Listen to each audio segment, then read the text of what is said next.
आत्मवंदन सगळ्यांना. खूप स्वागत मनापासून, हृदयातून माझ्या सगळ्या ध्यानी कुटुंबाचं आजच्या ध्यान सत्रामध्ये खूप खूप मनापासून स्वागत आहे.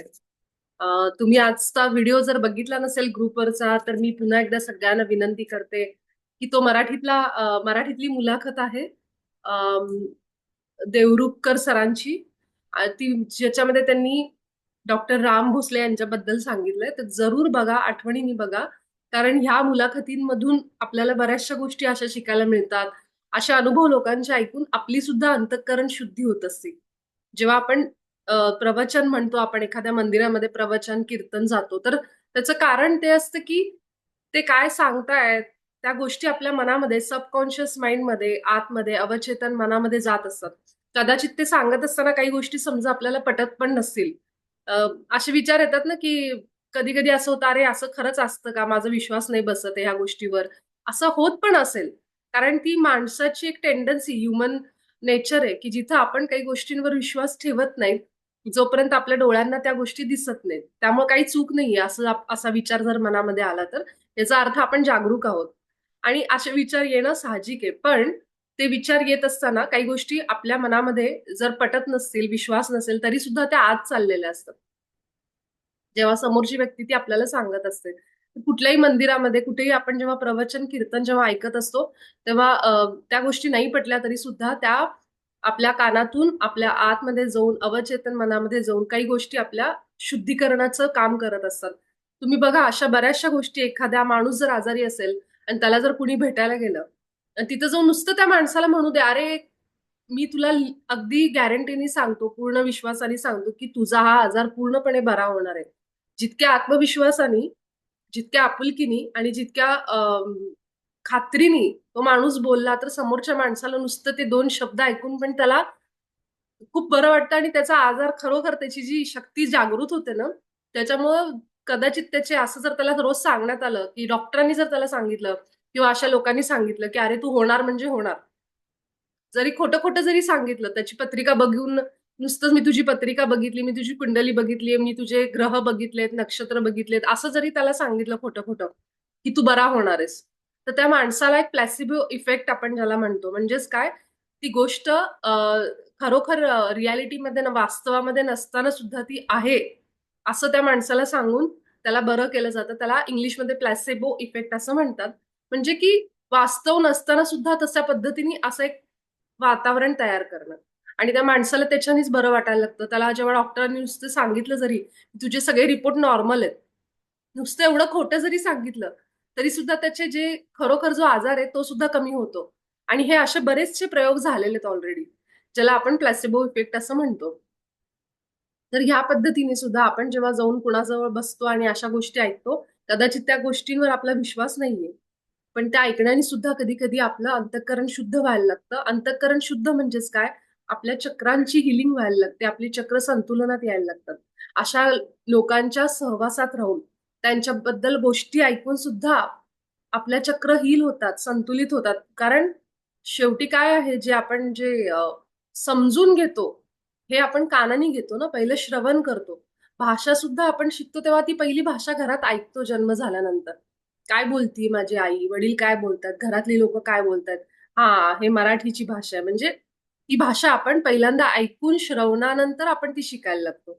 म्हणून म्हणतो ना, की ऐकण्याला खूप महत्व आहे. तर हे जेव्हा आपण सध्या YouTube हे ते आपल्याकडे भरपूर आता ह्या काळामध्ये आहे. तर काय ऐकायचं हे समजून घ्यायचं. एखाद्या दिवशी सकाळी-सकाळी उठल्या-उठल्या जर आपण कुठं जर भविष्य सांगतात ना राशीनुसार, आणि त्यांनी जर सांगितलं, की ह्या राशीला हे असं आहे आणि ते मनात जर राहिलं, तर बघा त्या दिवसावर त्याचा परिणाम होतो. कारण आपण सकाळी-सकाळी ते ऐकलेलं असतं, की आजचा दिवस असं-असं होणार आहे, संकटं येणार आहेत, हे होणार आहे. म्हणून काय ऐकायचं, काय बघायचं हा पर्याय आपण ठेवायचा.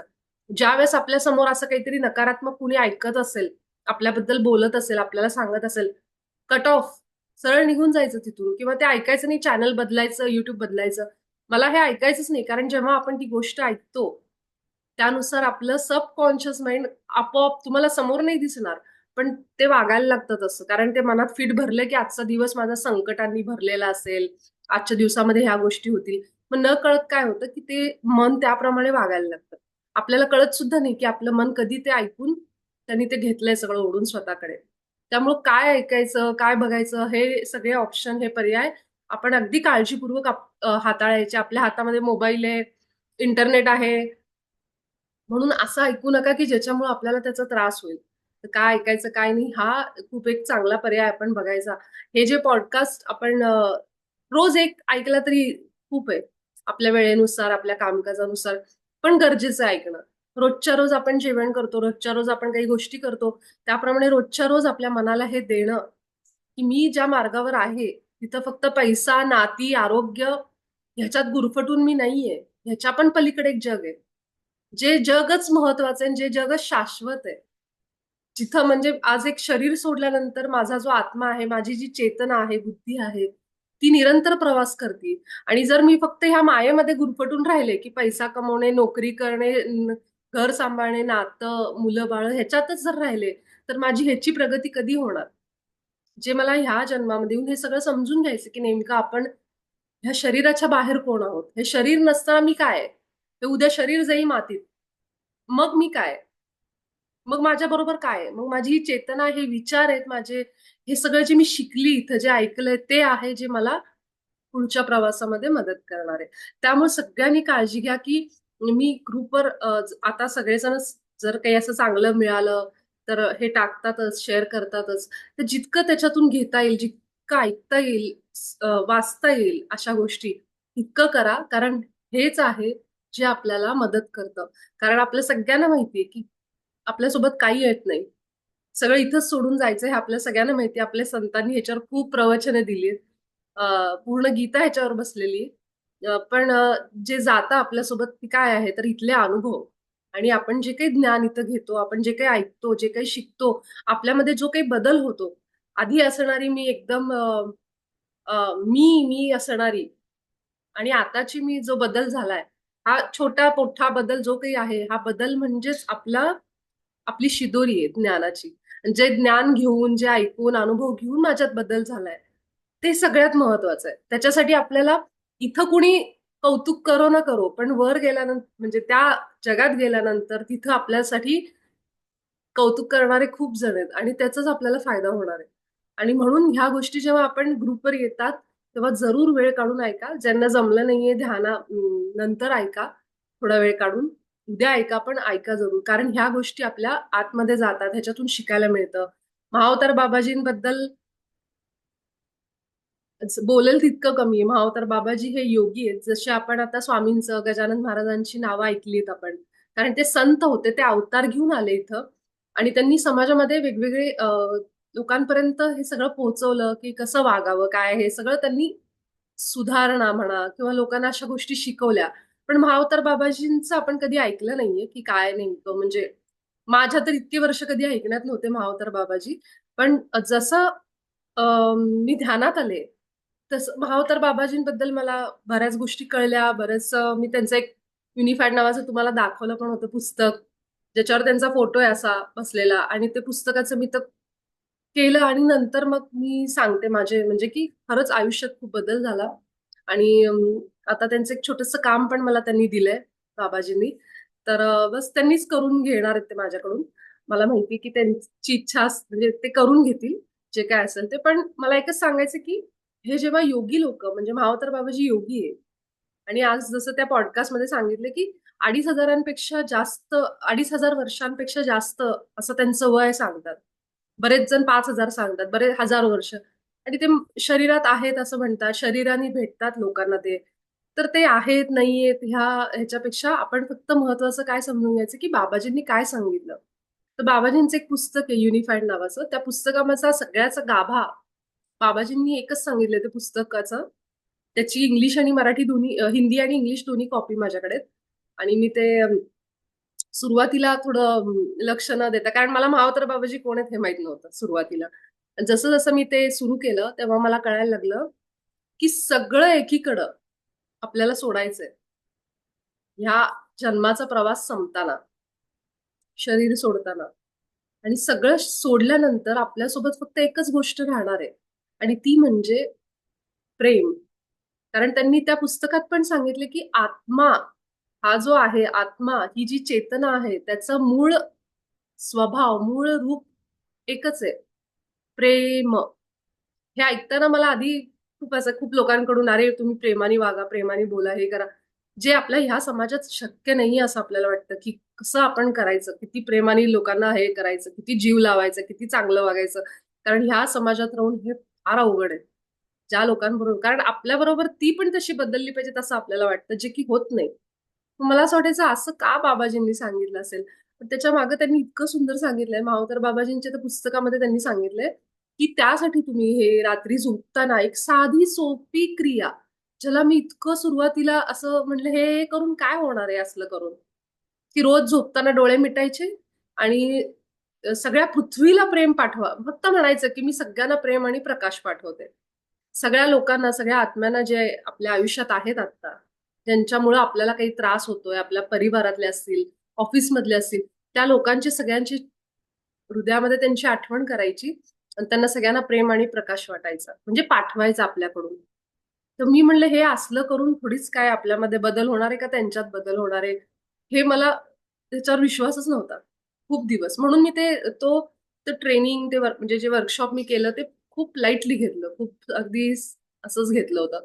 पण हळू जसं त्याची पुढचे 6 महिन्याचं होतं, जसा पुढे काही महिने होत गेले, तेव्हा मला त्याची डेप्थ कळायला लागली, की हे काय आहे?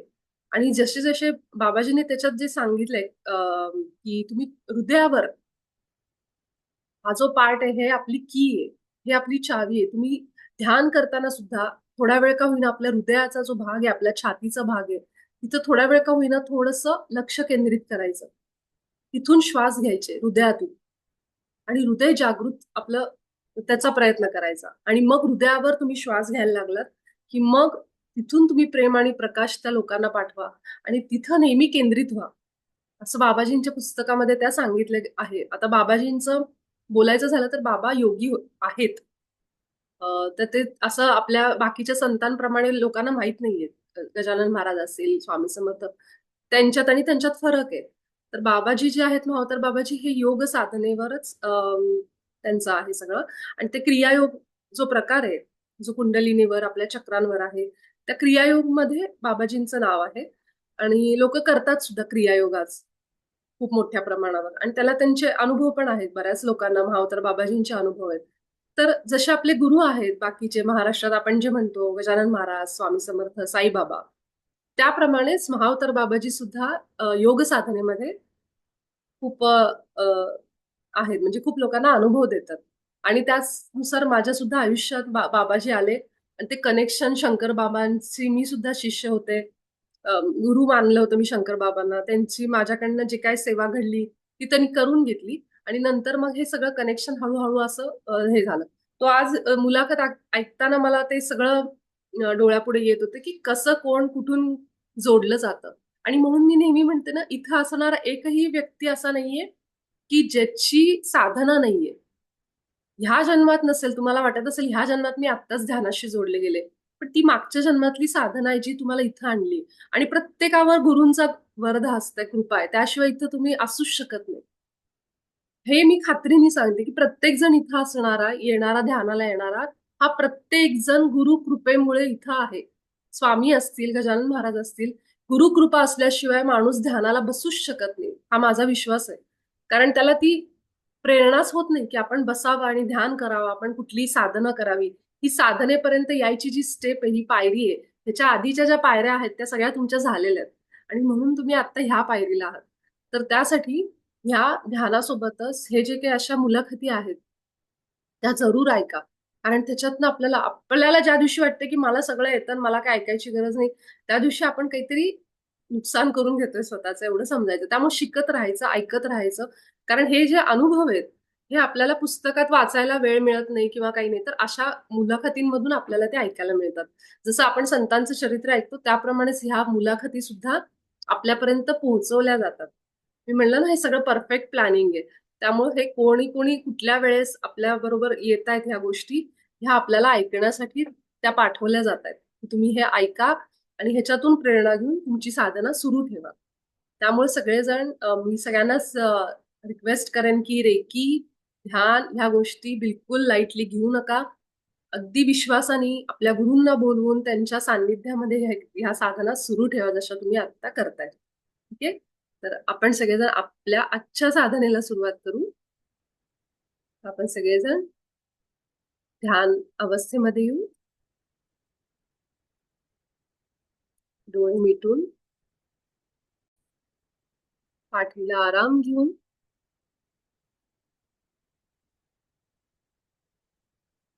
आपण जिथं कुठं बसलोय तिथली त्या खोलीमध्ये आपल्या शरीराला स्थिर करून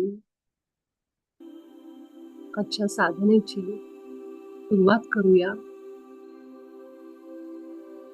सगळ्यात आधी आजचा आपल्याला दिवस मिळाला. सकाळी उठल्यापासून पहिला श्वास सकाळचा, झोपेतून बाहेर आल्यापासून की मी आज झोपेतून उठलीये, जागी झालीये, याची जाणीव करून देणारा पहिला श्वासाचे आपण आभार व्यक्त करू. परमात्म्याचे आभार व्यक्त करू. मला आजचा दिवस दाखवला, जे काही अनुभव आज सकाळपासून घेतले, ज्या काही भावनांमधून मी आज गेले, राग असेल, आनंद असेल, निराशा असेल, दुःख असेल, या सगळ्या मिक्स्ड इमोशन्स, सगळ्या भावनांसाठी हे परमात्मा तुझे आभार व्यक्त करते. तुम्हाला आजचा अजून एक दिवस माझ्या आयुष्यामध्ये, या शरीरामध्ये हा दिवस मला तू दिलास. अन्न दिलं, वस्त्र दिले, पाणी, हवा आणि ह्या वास्तूमध्ये तुम्हाला निवारा दिला.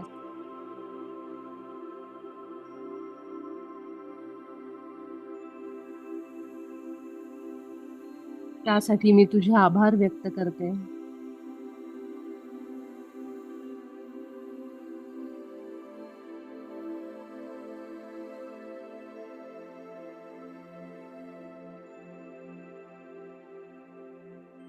आज दिवसभरामध्ये ज्या ज्या लोकांच्या संपर्कात मी आले, सगळ्या आत्म्यांचे मी आभार व्यक्त करते. वेगवेगळ्या पद्धतीने मला अनुभव दिले गेले, माझी कर्म संतुलित झाली, ऊर्जा संतुलित झाली, त्यासाठी मी आभार व्यक्त करते. माझ्या वास्तूचे आभार व्यक्त करते, माझ्या घराचे आभार व्यक्त करते.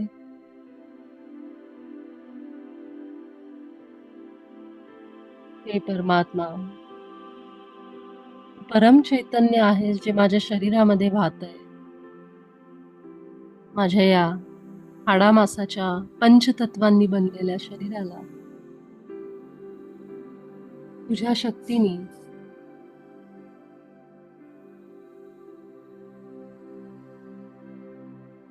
चालना मिळते, चैतन्य मिळते. त्यासाठी मी तुझे आभार व्यक्त करते. आपल्या गुरूंना आणि आपल्या इष्ट देवतेला आठवू, ज्यांच्या कृपेमुळे आपण आज ध्यानाला, या साधनेला, स्वतःच्या विचारांना शांत करण्यासाठी बसलो. आपण आमंत्रित करू महाअवतार बाबाजींना, ब्रह्मर्षी पितामह पत्रीजींना,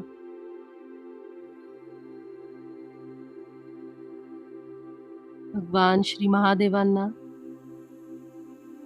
आर्कएंजल मायकल यांना आपल्या आजच्या ध्यानामध्ये. आपण सगळेजण गोलाकार एका सुंदरशा समुद्रकिनारी बसलोय ध्यान करण्यासाठी. समुद्राच्या लाटांचा आवाज येतो.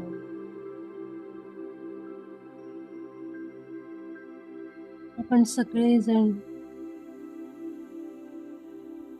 डोळे मिटून आपल्या श्वासांवर लक्ष देतो. येणारे आणि जाणारे श्वास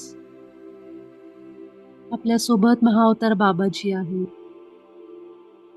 पितामा पत्रीजी आहे, भगवान शिव आपल्यासोबत आहे, आर्कएंजल मायकल आहे. आपल्या सगळ्यांच्या डोक्यावर एक सुंदरसा सोनेरी रंगाचा पिरॅमिड आलाय, ज्याच्यातून कॉस्मिक एनर्जी, वैश्विक शक्ती मोठ्या प्रमाणावर वाहतीये आणि आपल्या सगळ्यांच्या टाळू भागात प्रवेश करते. कल्पना करून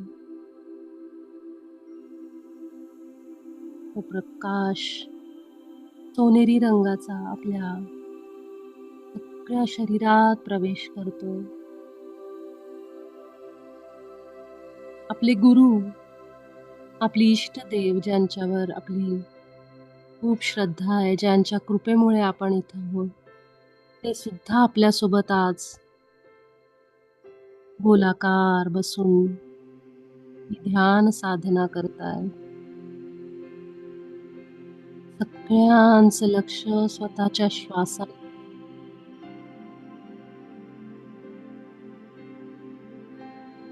प्रत्येक श्वासाने विचार शांत,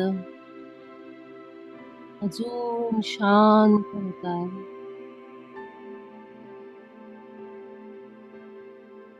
आपली दृष्टी आपल्या दोन हृदयांच्या मध्ये आज्ञाचक्रावर आहे. हा जो अंधार दिसतोय,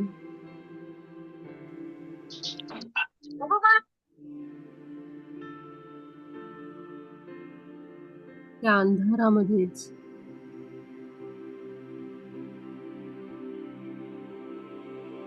आपण सगळे शून्य विचार अवस्था अनुभव करायला लागलो.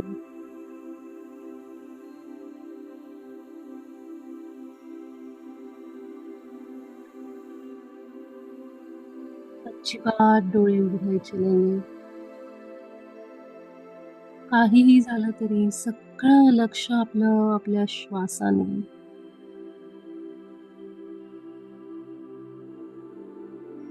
मन पूर्ण शांत झालं. ना भूतकाळ ना भविष्यकाळ, सगळं लक्ष आपलं वर्तमानामध्ये, या क्षणामध्ये. तिथं मी फक्त श्वास बघते. ना मला शरीर आहे, ना मला कशाची जाणीव आहे. फक्त नाकातून, घशातून खाली उतरणारा श्वास कुठेपर्यंत जातोय, छाती, मम्मा करावं म्हण, मम्मा करावं का म्हण. कुठं मारलीस लेकराला, गालावर मारलीस.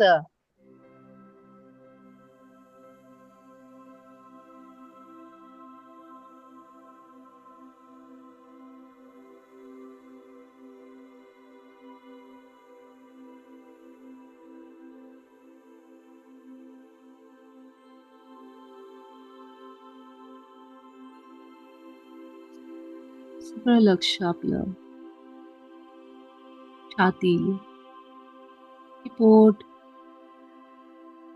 आणि हळूवार आपले श्वास पुन्हा नाकातून बाहेर ब्रह्मांडामध्ये जात आहे.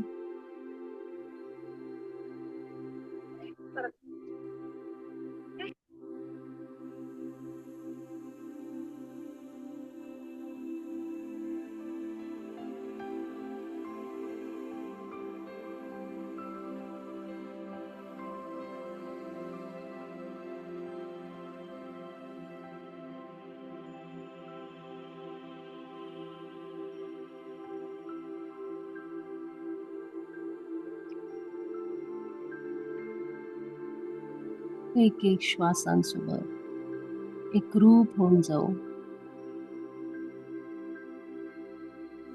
शांत, अजून शांत.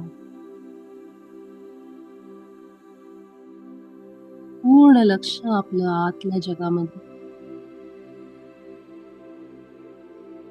श्वासांची हालचाल नाकातून पोटाकडे आणि पुन्हा पोटाकडून किंवा छातीतून बाहेर. आपल्या श्वासांमध्ये कोणताही बदल करायचा नाही. नैसर्गिक जसे श्वास येतायत येऊ दे, जसे जातायत तसे जाऊ द्यायचे. फक्त बघायचं, अनुभव करायचं आपल्या बुद्धीने. लक्ष ठेवायचं. एकाग्र, पूर्ण एकाग्र. पुढचा काही क्षण फक्त श्वास आणि मी. म्हणजे माझी चेतना, बुद्धी.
आपली दृष्टी आपल्या आज्ञाचक्रावर, दोन्ही भुवयांच्या मध्ये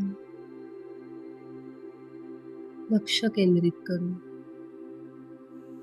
श्वास आणि दृष्टी आज्ञाचक्रावर.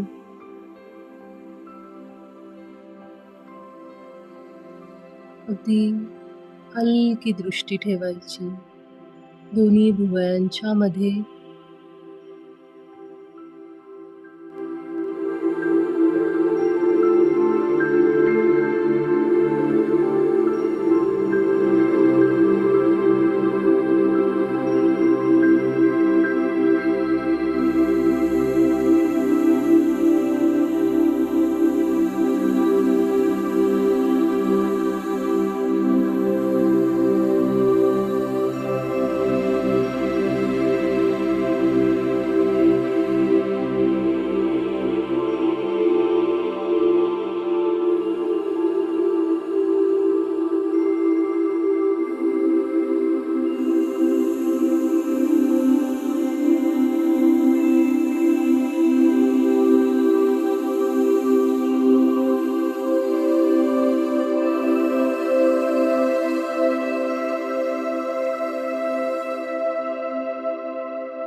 शेवटची 3 मिनिटं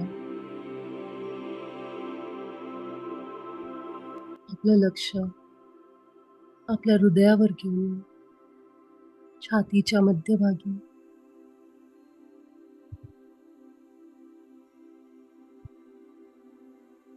आपले श्वास आपल्या हृदयावर अनुभव करू. या श्वासांमुळे आपली छाती पुढे मागे होतीये. याचे अनुभव घेऊ.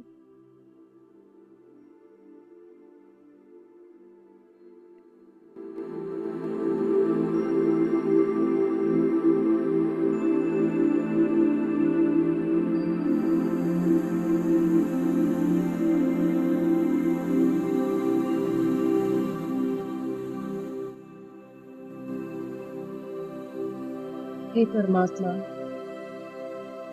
तुझ्या साक्षीने मी त्या सगळ्या आत्म्यांना माफ करते, क्षमा करते, ज्यांनी मला आत्तापर्यंत खूप यातना दिल्यात, त्रास दिले, कष्ट दिले. या सगळ्यांना क्षमा करून मी माझ्या प्रवासामध्ये पुढे सरकते.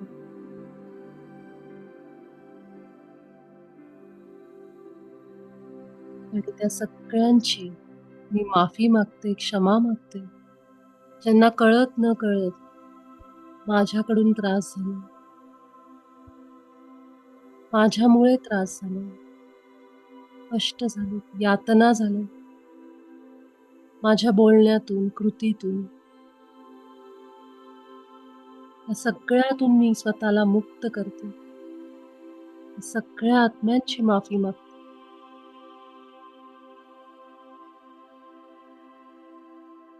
मी स्वतःवर खूप प्रेम करते. माझं शरीर म्हणजे तुझं मला मिळालेलं एक वरदान आहे. माझ्या शरीरावर मी खूप प्रेम करते, आभार व्यक्त करते.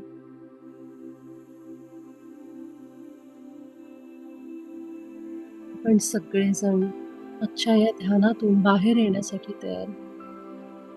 आपले दोन्ही हात अगदी सावकाश आपल्या डोळ्यांवर घेऊन जाऊ.